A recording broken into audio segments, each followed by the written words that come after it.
Friends, पिछले भाग में आपने पढ़ा था अक्षरा की मेडिकल जांच हुई तो पता चला कि उसके साथ गैंग रेप हुआ है। उसके शरीर में शराब भी पाई गई। जब अक्षरा को होश आया तो उसने अपने आप को अस्पताल में पाया। उसके पास पवित्रा बैठी हुई थी और सभी लोग बाहर खड़े उसके होश में आने का इंतजार कर रहे थे। पवित्रा को देखते ही अक्षरा फूट फूट कर रोने लगी। अक्षरा पवित्रा के गोद में मुंह छुपाकर रोती रही और पवित्रा रोते हुए उसके सिर को सहला रही थी। थोड़ी देर बाद जब अक्षरा शांत हुई तो पवित्रा ने उसे उठाकर बिस्तर पर बैठाया, उसके आंसू पोंछे और उसके हाथों को अपने हाथों में लेकर बहुत प्यार से पूछा, कैसी हो अक्षरा? यह सुनते ही अक्षरा जैसे सोते से जाग गई हो। उसने चिल्लाते हुए कहा, दूर हटो, मुझे छूना नहीं, मेरा शरीर गंदा हो गया है। तुम मेरे पास नहीं आना, तुम भी मैली हो जाओगी।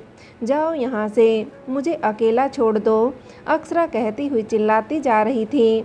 अक्षरा की स्थिति किसी विक्षिप्त जैसी हो गई थी, जिसे कुछ होश नहीं था। उसकी चिल्लाने की आवाज़ सुनकर डॉक्टर दौड़ते हुए आए। उन्होंने जल्दी से उसे एक इंजेक्शन दिया। इंजेक्शन लगते ही अक्षरा फिर बेहोश हो गई। गौतम जी अक्षरा की हालत देखकर पागल हो रहे थे। उनकी आंखों के आंसू बंद ही नहीं हो रहे थे। उनकी अंतरात्मा उन्हें धिक्कार रही थी। यह उनके पापों की सजा थी जो उन्हें नहीं, उनकी बेटी को भोगनी पड़ी। वह स्वयं से नजरें नहीं मिला पा रहे थे। अक्षरा की हालत देखकर अविनाश, पंकज और पवित्रा का दिल दर्द से फटा जा रहा था, लेकिन वह कुछ नहीं कर सकते थे सिवाय हाथ मलने के। पुलिस भी अक्षरा के बयान के लिए आई, पर डॉक्टर ने यह कहकर उन्हें वापस भेज दिया कि अभी 2-3 दिनों तक अक्षरा किसी को कोई बयान नहीं दे सकती, क्योंकि अगर उस पर ज़्यादा जोर डाला गया तो उसके दिमाग की नसें फट सकती हैं और वह कोमा में चली जाएगी।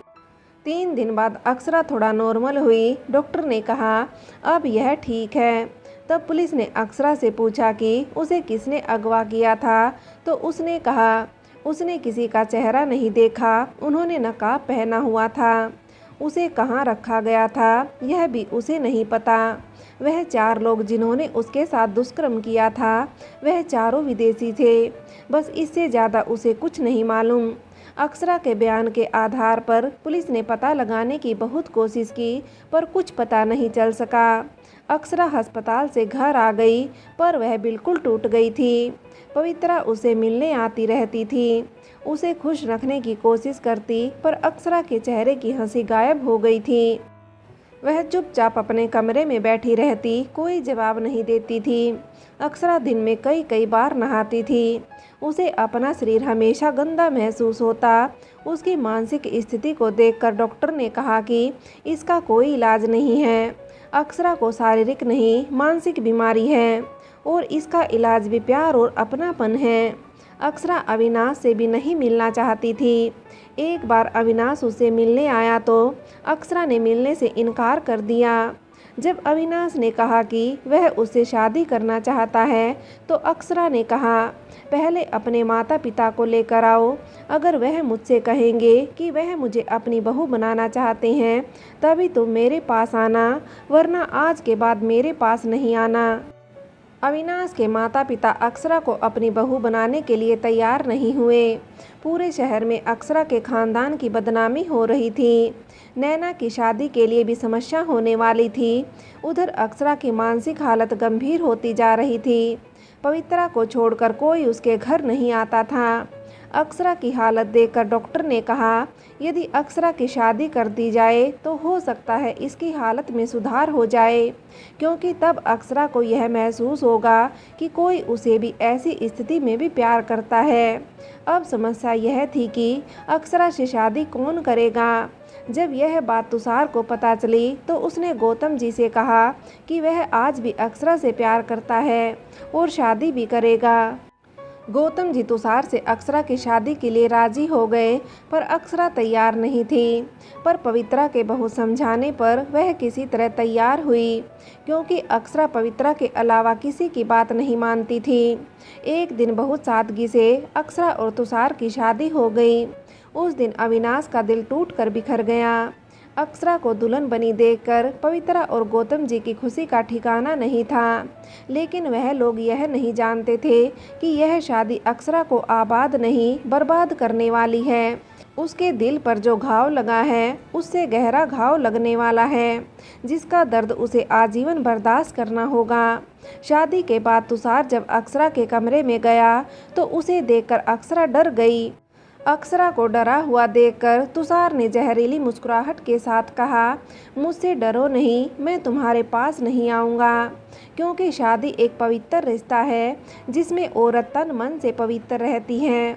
तुम तो न तन से पवित्र हो न मन से।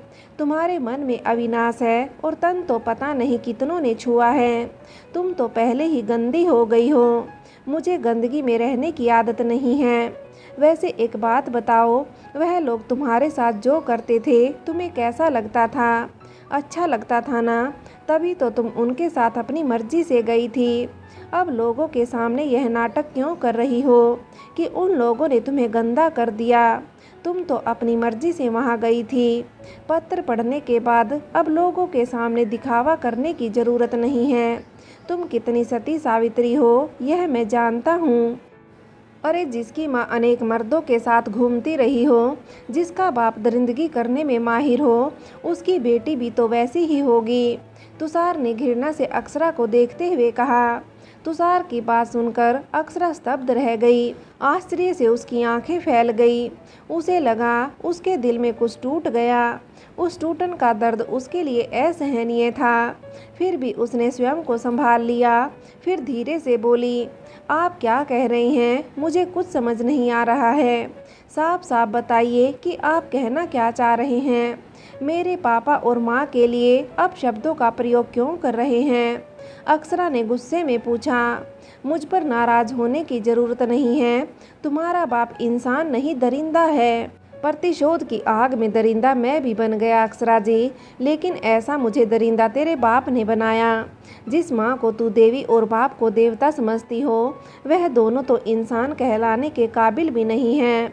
मैं जानता हूँ भगवान मेरे कर्म के लिए मुझे कभी माफ़ नहीं करेगा, लेकिन मैंने इतना घिनौना कर्म इसलिए करवाया जिससे तेरे नीच बाप को वही दर्द और तकलीफ़ दे सकूं जो उसने किसी और को दी थी। जो दर्द जो जिल्लत उसने किसी और को दी थी, वही दर्द और जिल्लत तेरा बाप महसूस करे, क्योंकि तेरे बाप को उस दर्द का एहसास कराने के लिए यही एक तरीका था। जब जब वह तुम्हें देखेगा तब तब उसे उसका पाप, उसकी दरिंदगी याद आएगी और वह चिल्ला चिल्ला कर दुनिया के सामने अपने गुनाहों को कबूल करेगा। लोग जब उसके मुंह पर थूकेंगे और उसकी बेटी भी उसे नफरत करेगी, तब मेरी आत्मा को सुकून मिलेगा। मेरी सरला बुआ और मेरे दादा दादी की आत्मा को शांति। मैं मानता हूँ कि लोग मुझे भी माफ़ नहीं करेंगे। तुम भी मुझसे नफरत करोगी, पर मुझे कोई फ़र्क नहीं पड़ता, क्योंकि मैंने जो किया अपने हिसाब से ठीक किया। कत्ल की माफ़ी हो सकती है, पर किसी की आत्मा का कत्ल, उसके वजूद का कत्ल करने वाले को माफ़ी नहीं, दंड मिलता है। मैंने तुम्हारे बाप को ऐसा दंड दिया है जिसका दर्द वह जब तक जिंदा रहेगा तब तक महसूस करेगा। मुझे भी ईश्वर माफ़ नहीं करेगा। मैं स्वयं को कभी माफ़ नहीं कर पाऊँगा। पर मैंने जो किया वह दुनिया, कानून और ईश्वर की नज़रों में पाप हो सकता है, पर वह मेरी नज़रों में पाप नहीं है, क्योंकि पापी को दंड देना जरूरी है, फिर चाहे उसे दंड देने के लिए अन्याय का रास्ता ही क्यों न अपनाना पड़े। तुषार ने गंभीर लहजे में कहा। ऐसा कहते हुए उसके चेहरे पर पश्चाताप साफ दिखाई दे रहा था। तुम्हारी बातों से मैं इतना तो समझ गई हूँ कि जो मेरे साथ हुआ वह तुमने करवाया, मेरे बाप से बदला लेने के लिए। पर मेरे बाप ने ऐसा क्या किया था जो तुमने उनसे बदला लेने के लिए मुझे जीते जी मार दिया, मुझे मेरी ही नज़रों में गिरा दिया। मैं अब कभी स्वयं से नज़र नहीं मिला सकती। मेरे बाप ने क्या किया था तुम्हारे परिवार के साथ, जिसकी इतनी बड़ी सज़ा तुमने मुझे दी? मुझे बताओ प्लीज़, मैं तुम्हारे हाथ जोड़ती हूँ, अक्षरा ने रोते हुए कहा। यह प्रश्न तुम मुझसे नहीं अपने बाप से करो, वही उत्तर देगा। जाकर पूछो उससे सरला कौन थी, उसने उनके साथ क्या किया था। तुषार ने नफरत से कहा और कमरे से बाहर चला गया। तुषार की बात सुनकर अक्षरा का पूरा शरीर सुन्न पड़ गया। उसके सोचने समझने की शक्ति क्षीण हो गई। वह वहीं फर्श पर बैठ गई। तुषार की बातों ने उसके मन मस्तिष्क पर ऐसा प्रभाव डाला कि उसकी आंखों के आगे अंधेरा छा गया और वह वहीं जमीन पर बेहोश होकर गिर पड़ी। अक्षरा को जब होश आया तो उसने देखा वह जमीन पर ही पड़ी हुई है। वह उठकर बैठ गई। उसे रात की बातें याद आने लगी। उन बातों को याद कर उसके चेहरे पर कठोरता छा गई। वह उठकर कमरे से बाहर आई। वह अभी भी दुल्हन के जोड़े में ही थी। जब वह हॉल में दाखिल हुई तो वहाँ उसके पिता बैठे हुए अखबार पढ़ रहे थे। उनके चेहरे पर संतुष्टि की मुस्कान थी। पापा, अक्षरा ने उन्हें बुलाया। अक्षरा की आवाज़ सुनकर उन्होंने चौंक कर उसकी तरफ देखा। अक्षरा का चेहरा देखकर वह घबरा गए, क्योंकि अक्षरा की आंखों से क्रोध की चिंगारी निकल रही थी। गौतम जी कुछ पूछते उससे पहले अक्षरा ने पूछा, पापा, यह सरला कौन थी और आपका उनसे क्या रिश्ता था?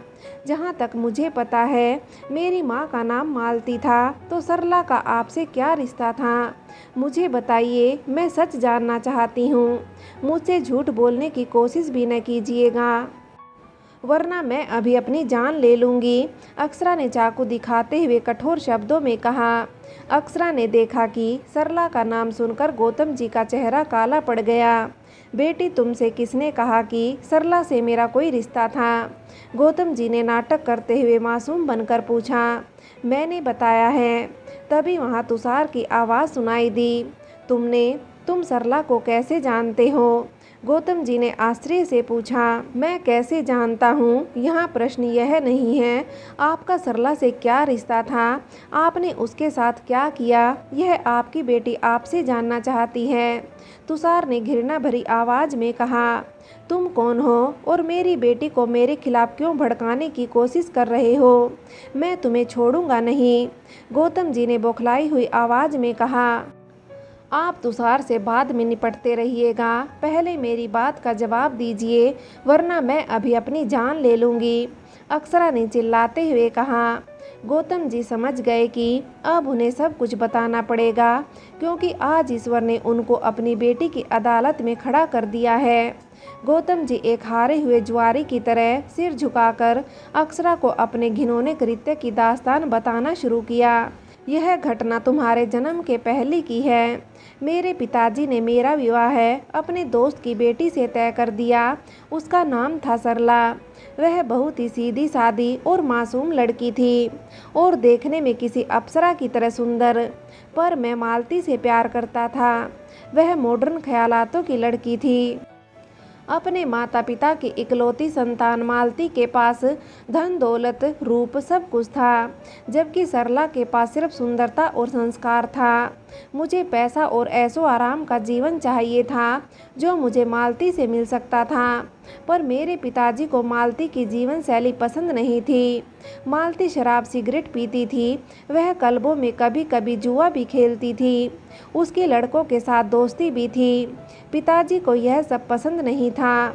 मेरे पिताजी के पास पैसा तो नहीं था, पर ज़मीन बहुत थी, जिसकी कीमत करोड़ों में थी, पर पिताजी अपनी पुश्तैनी ज़मीन को नहीं बेचना चाहते थे। जब पिताजी ने मुझसे कहा कि मैं सरला से शादी करूं, तो मैंने मना कर दिया, क्योंकि मुझे मालती से शादी करनी थी। तब पिताजी ने कहा कि अगर मैंने सरला से शादी नहीं की तो वह अपनी ज़मीन अपने रिश्तेदारों के नाम कर देंगे, मुझे नहीं देंगे। मैंने कहा ठीक है, मुझे आपकी ज़मीन नहीं चाहिए। जब यह बात मैंने मालती को बताई तो उसने मुझसे कहा कि क्यों न हम लोग कुछ ऐसा करें जिससे तुम्हें सरला से शादी भी ना करनी पड़े और हमें पिताजी की ज़मीन भी मिल जाए। क्योंकि मालती बिजनेसमैन की बेटी थी, वह ज़मीन की कीमत समझती थी। मेरे पिताजी के पास करोड़ों की ज़मीन है। जब मालती ने कहा कि मैं सरला से सगाई कर लूं और फिर कहूं शादी कुछ महीनों बाद करूंगा, तब तक मैं सरला को अपने तरीके से मॉडर्न बना लूं। यह सभी जानते थे कि मुझे मॉडर्न लड़की पसंद है, जो अंग्रेजी बोले, क्लबों, होटलों और पार्टियों में मेरे साथ मॉडर्न कपड़े पहन कर जाए। यह बात मैंने अपनी माँ से कही तो उन्होंने पिताजी को मना लिया। उनका मानना था कि सरला कितनी भी मॉडर्न हो जाए, अपने संस्कारों को नहीं छोड़ सकती। मेरी सगाई सरला से हो गई और मैं उसको साथ लेकर क्लबों और पार्टियों में जाने लगा। वहाँ मैं उसकी कोल्ड ड्रिंक्स में नशे की दवाई मिला देता। वह थोड़े समय के लिए नशे में हो जाती, तब मालती उसकी लड़कों के साथ तस्वीर खींच लेती। जब वह मेरे कहने पर मेरे दोस्तों से बात कर रही होती तो वह लोग जानबूझकर उसका हाथ पकड़ लेते। तब मालती तस्वीरें खींचती। मेरे कहने पर वह लड़कों के साथ डांस करती। अगर वह मना करती तो मैं नाराज होने का नाटक करता। फ्रेंड्स, आगे की कहानी के लिए कहानी का अगला भाग देखें।